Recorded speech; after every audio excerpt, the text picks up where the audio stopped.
Buenas noches, mi nombre es Leonardo Guerrero y vengo a hablar un poco acerca de la síntesis que realicé correspondiente a las lecturas asignadas. Para hablar un poco de la historia y la sociología es importante tener en cuenta el estudio histórico de la ética griega. Los griegos estudiaron dos realidades, uno como lo es el estudio de la naturaleza de la que se encargaron los pensadores presocráticos. Estos plantearon unos interrogantes muy importantes marcados como lo son: ¿cuál es el principio de la naturaleza? ¿De dónde proceden los seres naturales y cómo están constituidos?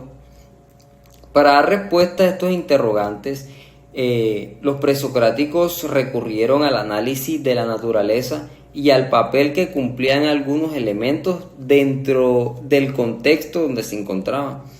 De ahí que resulta tan importante que surgieron a partir de esas bases varias escuelas y varias corrientes de pensamiento. Posteriormente podemos evidenciar que se fijaron unos principios que no tienen presencia física, como lo son el caso de los números,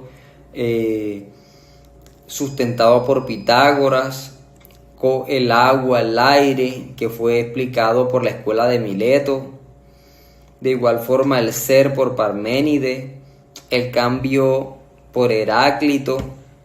Recurrieron a varios elementos posteriormente como lo son la tierra, el aire, el agua y el fuego. Teniendo en cuenta, Demócrito aseguró que los seres naturales están formados por átomos.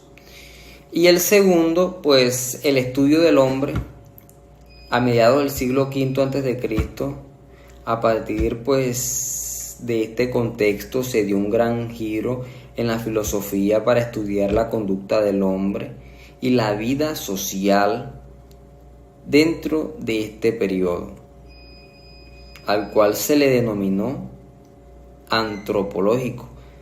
Las tres figuras que destacaron este periodo son Sócrates, que se preocupó por la ética; Platón, que planeó que la psiquis humana está dividida en la templanza, en la fortaleza, en la sabiduría y en la justicia. ¿Qué dice Aristóteles? Aristóteles plantea el bien común como el fin último de los actos humanos y de todas las cosas. Hablando pues un poco acerca de la historia de la sociología, en el siglo XVIII las comunidades resultaban estáticas. Y es durante este periodo cuando se produce una situación de cambio con nuevas ideas políticas y nuevos métodos científicos.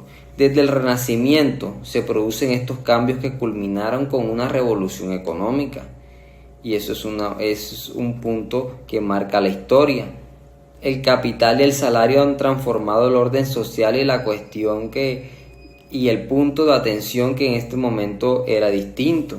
Durante esta época se produjo un importante crecimiento demográfico y un importante crecimiento urbano que marca pues el surgimiento de las nuevas clases sociales por el orden económico, donde la fábrica se impone al taller junto pues con nuevas tecnologías, innovaciones que le dan lugar al avance y a las nuevas especializaciones, lo que marca la división del trabajo.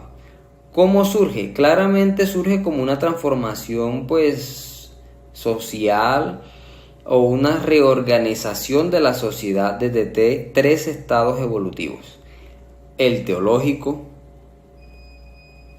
el metafísico y evolutivo. ¿Cómo surge?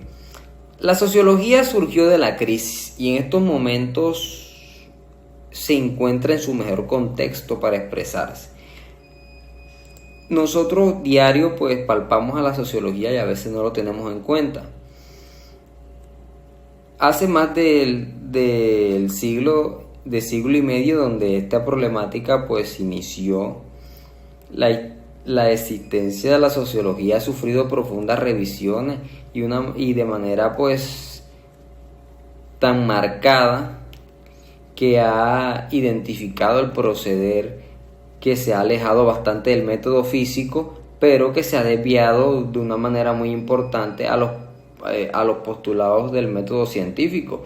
Con el tiempo y debido a la inasistencia de muchos sociólogos, podemos evidenciar que ha sufrido o se ha producido un desarrollo autónomo entre la teoría sociológica y la historia propia, del cual resulta muy importante que el abordar el problema desde estos puntos de vista.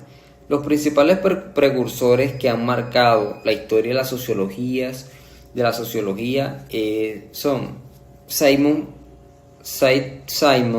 que fue el precursor de la sociología como tal, Auguste Comte, que fue el padre de la sociología, Emilio Durkheim, que desarrolló pues los enfoques de estudios y de investigación que le dieron a la categoría de la ciencia, y no por último Max y Weber, que contribuyeron al desarrollo de las teorías analíticas. El contexto histórico es muy importante, teniendo en cuenta que ha abarcado de una manera muy marcada la problemática y toda la evolución que ha traído. Hablando sobre la sociología de la educación, es una rama de la sociología que estudia el proceso de enseñanza en su dimensión social. Detalla dos objetivos principales, como lo son entender cómo influye el entorno social en la enseñanza, como un primero, y segundo, la función que cumple la educación en una cultura determinada. Ambos aspectos son complementarios y se retroalimentan, por lo que es necesario realizar una investigación sobre ambos puntos, porque demuestran pues la complejidad de la temática. La sociología de la educación es una disciplina predominante teóricamente. La historia de la sociología de la sociología de la educación surgió en la primera década del siglo XX, como el trabajo de Durkheim. Sin embargo, ya otros pensadores se habían preocupado por la influencia mutua entre la sociedad y el sistema educativo. Como Karl Marx. La relación que podemos identificar entre la sociología y la educación, y es cuando podemos identificar que se fomenta una actitud crítica ante la influencia que tiene la educación sobre la sociedad y la sociedad sobre la educación. En este sentido, pues podemos identificar que se trata de tener en cuenta el pensamiento crítico y la independencia frente a aquellas ideas impuestas por el sistema educativo. Es decir, la relación entre la sociedad y la educación, pues parte la podemos entender no solo como un medio para transmitir conocimiento a las nuevas generaciones, sino como un método que tienen los adultos para transmitir, o no para transmitir, para influir en los más jóvenes y moldearlo, pues de acuerdo a los puntos a los acordes que debemos pues identificar como prioritarios, como objetivos, como seguros, como propicios dentro de las pretensiones o dentro de los análisis realizados. Gracias.